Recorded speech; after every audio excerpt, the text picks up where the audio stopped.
What happens when a population has everything they could possibly need? Well, the Universe 25 experiment set out to answer that question, and it is one of the most interesting investigations in behavioral science.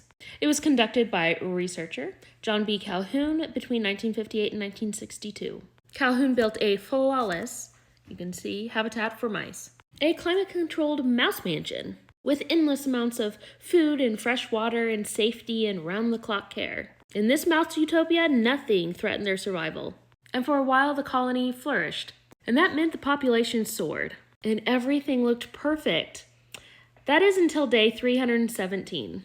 Now, the experiment started with 8 mice, 4 female and 4 male. And by day 317, the population had soared to 600. And that's when their social order began to unravel. Some of the dominant males became hyper-aggressive, lashing out at others for no reason. Some females abandoned or attacked their own offspring, while others withdrew from contact altogether. And then this strange group of males emerged. Mice that refused to fight, mate, or participate in any normal activities. They isolated themselves. They spent their days grooming, eating, and sleeping.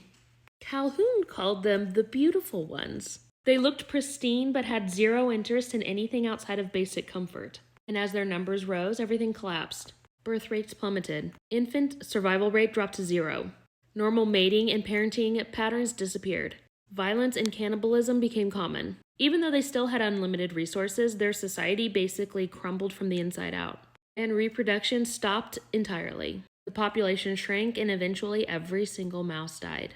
Calhoun repeated this experiment 25 times, and every single trial ended in the same way. Not with starvation, but with a breakdown of community, identity, and purpose. This experiment is a stark reminder about what happens when abundance replaces meaning and connection. And in the end, it's really not about mice. It's really a warning to us.